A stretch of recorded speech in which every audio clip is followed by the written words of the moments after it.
C'est un réel plaisir de vous retrouver, ma belle téléspectateurs, pour le compte de cette émission de The Manager.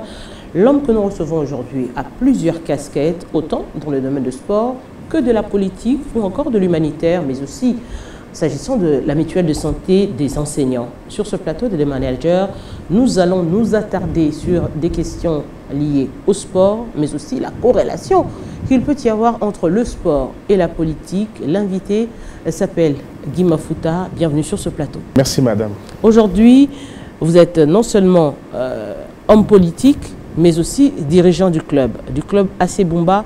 AC Bumba qui est qualifié pour la 55e Coupe du Congo. Alors comment comptez-vous gérer en tant que dirigeant, mais aussi en tant que député national, puisque vous êtes élu de la circonscription de Tshikapa? Merci beaucoup madame. Je crois que tout est dit dans votre présentation. Je suis élu député national dans la circonscription de Tshikapa Territoire. Je suis également président d'un club de football, Atlético d'Ibumba, qui va prendre part à la 55e édition de la Coupe du Congo. Et c'est pour nous une belle opportunité pour revenir au plus haut niveau. Vous le savez, on a été relégué à la Ligue 2 lors de la saison passée. Il y avait des petites difficultés au sein du club qu'on a essayé d'arranger. Et cette fois-ci, on s'est inscrit pour la Coupe du Congo. Et nous espérons aller plus loin. Et en tant que député, en tant que politique, c'est une valeur ajoutée pour le football. Déjà, dans le milieu des sportifs, des footballeurs, ils sont heureux que je sois élu. Je ne suis pas le seul. Il y a entre autres l'honorable Alphonse Ngoï Kassanji qui est également élu. Il y a aussi le président, l'ancien président de l'Assemblée nationale, l'honorable Robin Minakou, qui est vraiment impliqué dans le sport. Le fait qu'il y ait des députés dirigeants sportifs, c'est une valeur ajoutée. Nous pouvons porter au plus haut les revendications qui sont celles des footballeurs, celles qui sont liées au monde sportif. Vous savez qu'il y a beaucoup de difficultés et souvent de l'extérieur, on n'arrive pas à très bien se faire entendre. Et en tant que député, on a beaucoup d'initiatives pour doter le pays, pour doter le secteur du football des lois qui puissent, n'est-ce pas, prendre en compte certaines réalités liées au football. Aujourd'hui, si on doit parler justement de votre implication en tant que dirigeant sportif au niveau de l'hémicycle de l'Assemblée nationale, n'est-ce pas trop posé parce qu'il y a la loi sportive qui a été promulguée par le chef de l'État? Jusqu'aujourd'hui, il n'y a aucun impact, alors que bien avant vous, il y a eu également des dirigeants sportifs au sein de l'hémicycle. On parlera de Jeanne Kabongo, ancien joueur, on parlera de l'ancien président de Sangaba Lende.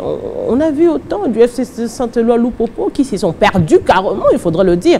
Au niveau de l'Assemblée nationale, on ne parlait presque plus du sport. Pensez-vous aujourd'hui que vous pouvez revenir et faire adopter des lois pour l'émergence du sport? Au fait, c'est une nouvelle initiative qui se met en place. Les temps changent, les choses évoluent. Je ne vais pas ici commencer à critiquer ce qu'a été l'action de mes prédécesseurs, les éminentes personnes que vous avez citées là. Mais là, nous sommes devant un contexte autre. Déjà qu'au sein des clubs, nous avons une association, la DEFCO, l'association des dirigeants sportifs du Congo, qui est une association qui est au fait un cadre de concertation des responsables de football. Nous sommes en train de réfléchir, voir comment aussi améliorer le secteur. Il y a des défis qui sont les nôtres aujourd'hui. Aujourd'hui, par exemple, je vous dirais que les clubs ne sont pas pris en charge, les compétitions se débrouillent elles seules. Il est grand temps de mettre dans les projets de budget, de mettre dans les lois des dispositions relatives, n'est-ce pas, à cet encadrement. Et je pense que c'est un vent nouveau qui commence, qui ne sera pas, c'est une dynamique qui se met en place. Il a déjà entrepris certaines démarches avec ses collègues que j'ai cités là, pour pouvoir avoir une action concertée. Concrètement, c'était avec l'honorable Ngoï Kassanji. De quoi il était question exactement? J'ai été le voir pour qu'ensemble nous puissions définir une politique, comment aborder la question. Il a été très réceptif parce qu'en sourdine, j'ai un projet que je suis en train de mûrir. Le projet consistera concrètement à initier un petit séminaire atelier qui va regrouper les dirigeants de sport, les analystes sportifs que vous êtes, tous ceux qui participent à cela, voir quel peut être notre apport, comment ramasser certaines difficultés qui sont inhérentes dans le sport congolais, spécialement dans le football, comment nous, en tant que députés et dirigeants sportifs, nous pouvons porter au plus loin ces besoins pour que lorsque l'exécutif sera en place, que la question du sport, que la question du football congolais soit quand même au cœur de débat.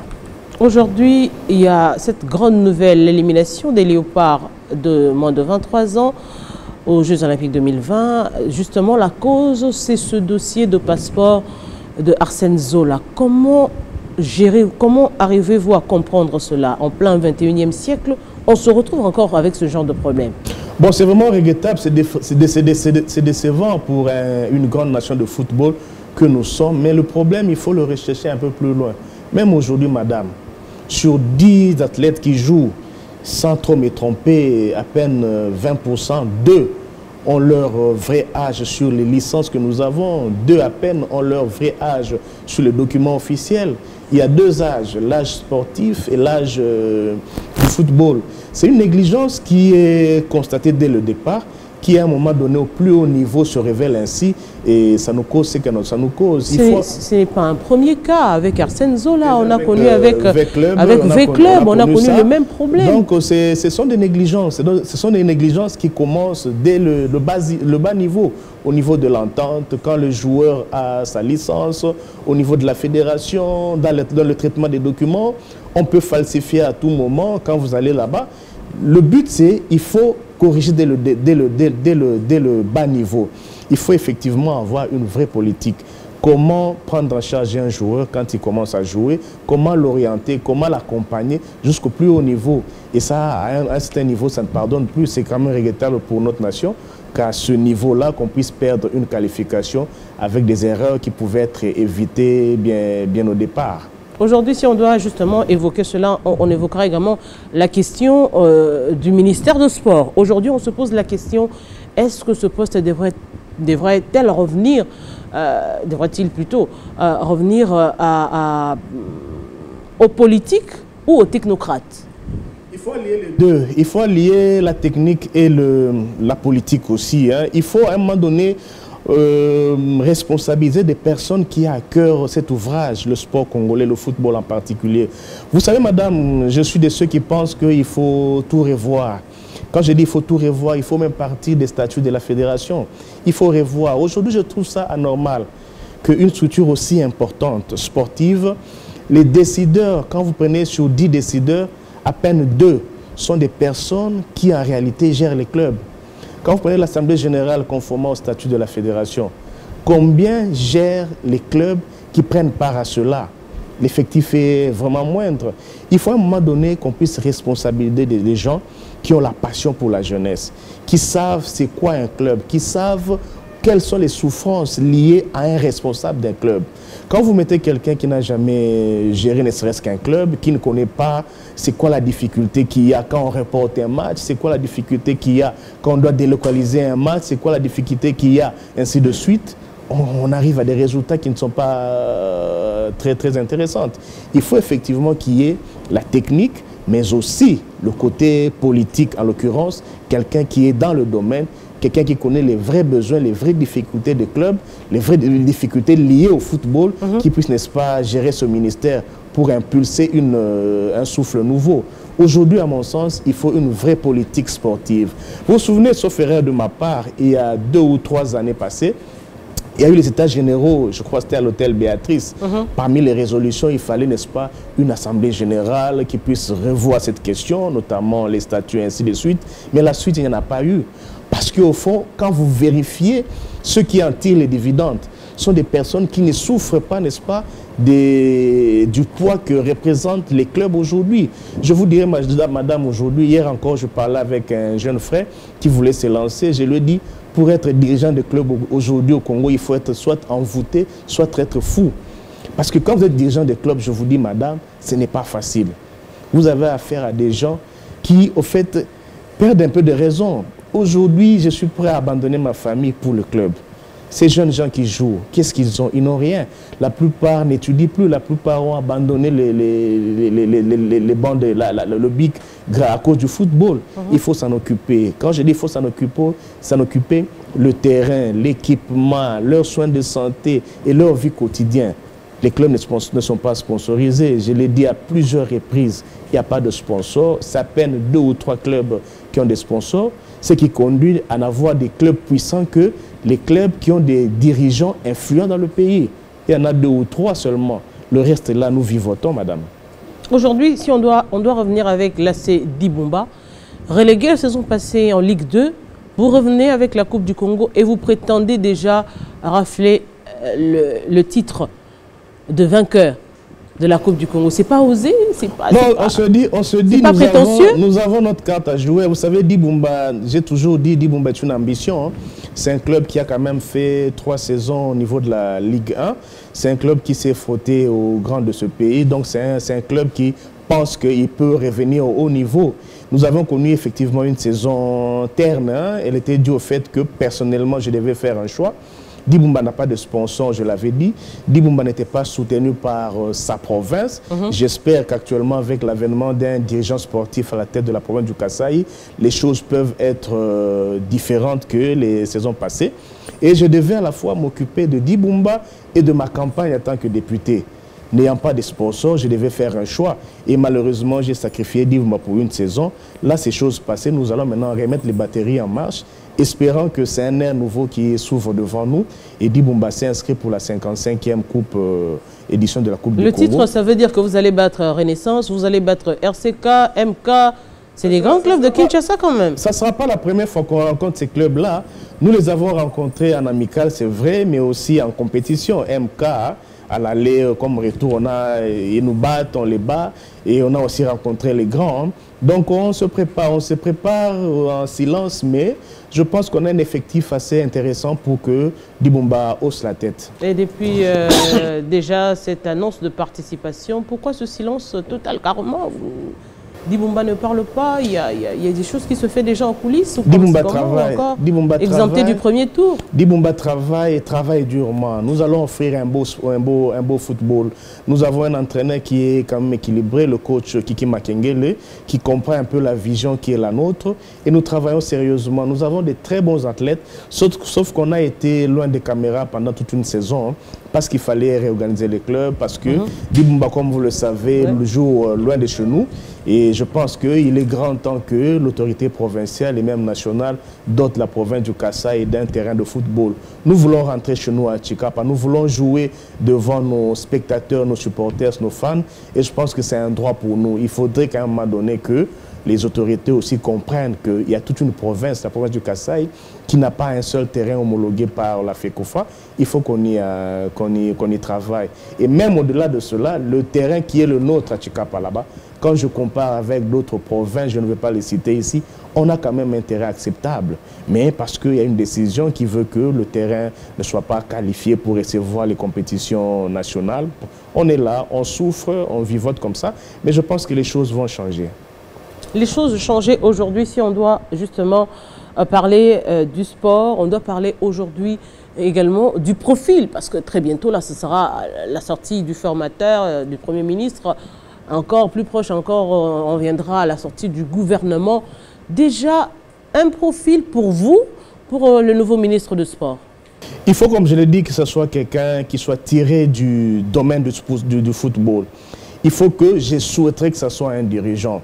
Quand vous comparez même ceux qui ont dirigé ce ministère, quand vous avez eu affaire à des gens qui ont pratiqué, pas forcément le football, qui ont à pratiquer le sport, qui ont eu à être dans la gestion des milieux sportifs, les résultats étaient autres. Hein. Mais quand vous avez affaire à quelqu'un qui ne s'est jamais rendu à un stade ou dans un match de basketball, vous le parachetez ministre, qu'est-ce que vous voulez avoir comme résultat? Il faut quelqu'un qui sache communiquer avec le monde sportif.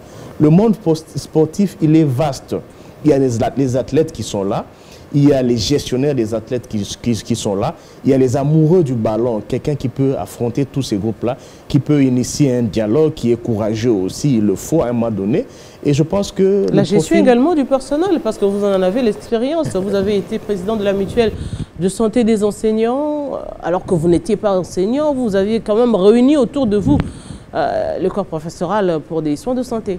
Oui, effectivement, tout cela relève, n'est-ce pas, d'une certaine expertise hein, dans la gestion et dans la transparence. Hein, le crédit que vous avez devant vos gouvernés ou les personnes avec qui vous travaillez, si vous font un crédit, ça peut donner ces résultats-là. Donc, je crois qu'il est important que le profil soit un élément indicateur.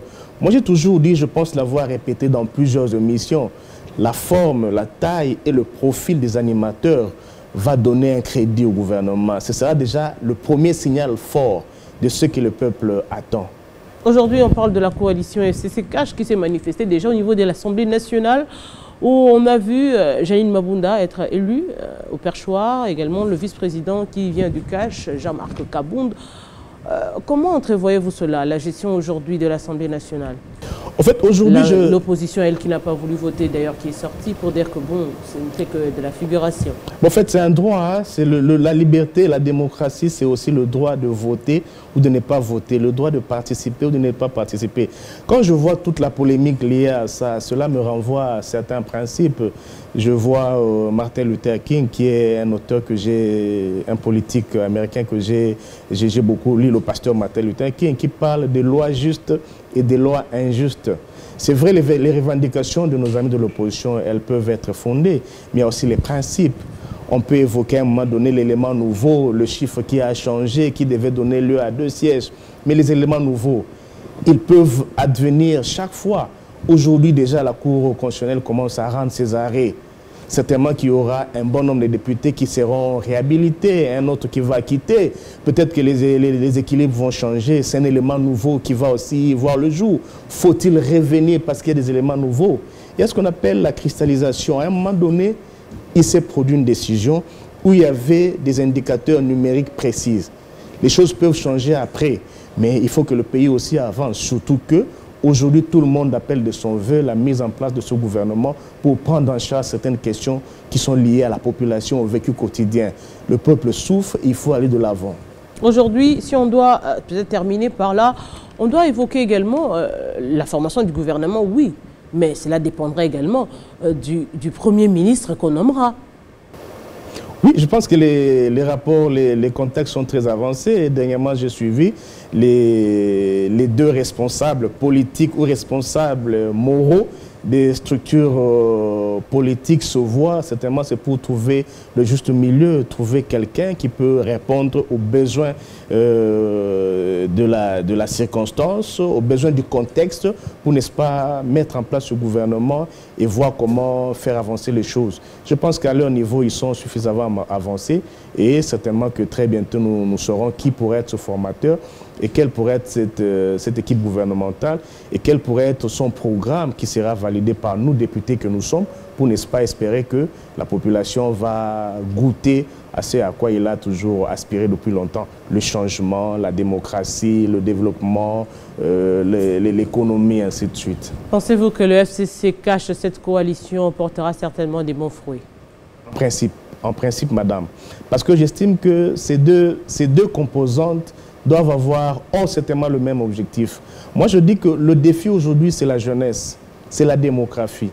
Il faut avoir une réponse appropriée à ça. Moi, je suis de Tchikapa, de l'espace Kasaï, un espace qui a connu beaucoup de problèmes. Si vous avez suivi l'actualité, il y a eu beaucoup de jeunes qui sont sortis des forêts, les jeunes qu'on a appelés Kamona Sapo, avec les armes qui ont déposé. Le problème aujourd'hui, le danger ou le problème, c'est arriver à absorber cette jeunesse.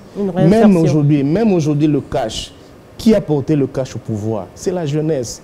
La grande partie, c'est la jeunesse. Qui oriente l'action du cash? C'est la jeunesse. On dit toujours base et lobby. Et aujourd'hui, le FCC aussi a intérêt à s'occuper de la jeunesse. Donc les 2 forces mises ensemble, ayant un même objectif, en principe, comme je vous ai dit, il y a des résultats assez intéressants qui doivent en découler en principe si le jeu démocratique, si aussi la volonté de mieux faire est au rendez-vous. Guy Mafouta, merci d'avoir répondu à notre invitation. C'est moi qui vous remercie, madame. Je rappelle aux téléspectateurs que vous êtes non seulement sportif, dirigeant de l'Athletic Club d'Ibumba, vous êtes également député national, élu de la circonscription du Tchikapa territoire, dans le Kasaï, mais aussi d'autres fonctions, telles que dans l'humanitaire, vous avez votre association à Tchikapa également. Fondation Mounayala. Voilà, donc, autant de titres qui vous permettront certainement de mieux défendre la jeunesse, le sport au niveau du Parlement. Merci d'avoir répondu à notre invitation. Merci à vous. Et maintenant, téléspectateurs, vous l'avez compris, de manager, c'est fini. Merci à vous de nous avoir suivis et très bonne suite de nos programmes.